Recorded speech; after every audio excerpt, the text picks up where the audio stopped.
నేను వింటున్న అధ్యక్ష, పక్క రాష్ట్రాలలో ఆరోగ్యశ్రీలో కరోనాను చేర్చి అక్కడ ఉన్నటువంటి పేదవాళ్ళను ఆదుకున్నటువంటి కొన్ని ప్రభుత్వాలు కూడా ఉన్నాయి అధ్యక్ష.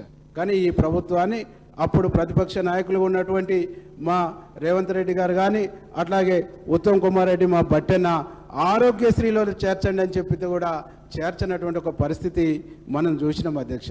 ఈరోజు మనం వైద్య రంగానికి సంబంధించి ఇక్కడ బిల్డింగు అక్కడ బిల్డింగు 1000 పడకల హాస్పిటల్ 100 పడకల హాస్పిటల్ అని చెప్పేస్తే ఈరోజు అందులో నియామకాలు లేకుండా డాక్టర్లను నియమించకుండా స్టాఫ్ నియమించకుండా ఎట్లా వైద్యం జరుగుతుందో ఒక ఆలోచన చేయవలసినటువంటి అవసరం ఉంది అధ్యక్ష.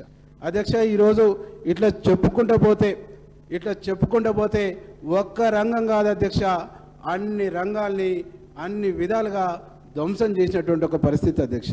ఈరోజు అదొక భాగం అయితే ఈరోజు ఉద్యమంలో పాల్గొన్నటువంటి వాళ్ళు ఉద్యమకారుల్ని అనేక రకాలుగా వేధించినటువంటి పరిస్థితి, అనేక రకాలుగా ఇబ్బంది పెట్టినటువంటి ఎవరి మీద గౌరవం లేదు అధ్యక్ష.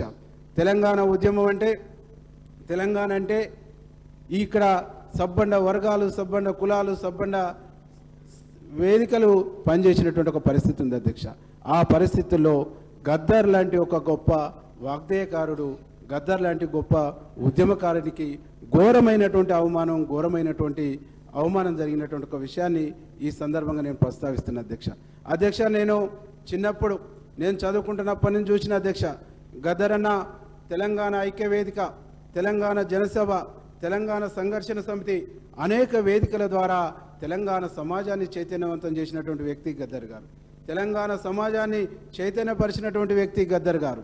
అట్లాంటి గద్దర్ అన్నను ఘోరంగా అవమానించినటువంటి పరిస్థితి, ప్రగతి భవన్ గేటు దగ్గర 3 గంటలు ఎర్రటెండలో కూర్చున్నటువంటి పరిస్థితిని మనం చూస్తుంటే నిజంగా ఇంత అవమానం ఇంత ఘోరం ఏ ఉద్యమకారులకు జరగొద్దని చెప్పేసి ఈ సందర్భంగా నేను చూస్తున్నాను. అట్లాంటి గద్దర్ను గొప్పగా గౌరవించి మా ప్రభుత్వం ఈరోజు గద్దర్ జయంతిని అధికారికంగా చేస్తూ ఉద్యమకారులందరికీ కూడా ఒక భరోసాను ఒక విశ్వాసాన్ని ఇచ్చినటువంటి ప్రభుత్వం మా ముఖ్యమంత్రి రేవంత్ రెడ్డి గారు అని చెప్పేసి ఈ సందర్భంగా తెలియజేస్తూ ముఖ్యమంత్రి గారికి గద్దర్ అన్న జన్మదినాన్ని అధికారికంగా జరుపుతున్నందుకు మనస్ఫూర్తిగా శిరస్సు వంచి ధన్యవాదాలు తెలియజేస్తా ఉన్నా అధ్యక్ష.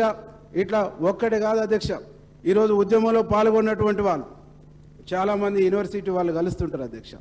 రాజారాం లాంటి వాళ్ళైతే ఉద్యమ జేఏసీని నడిపినటువంటి వాళ్ళు, అట్లాంటి వాళ్ళను కూడా వాళ్ళ పక్కన తిరిగినా కానీ ఘోరంగా అవమానించి ఏ పదవికి ఏ అవకాశానికి నోసుకోకుండా చేసినటువంటి ఒక దుర్మార్గమైనటువంటి పరిస్థితి ఉంది అధ్యక్ష.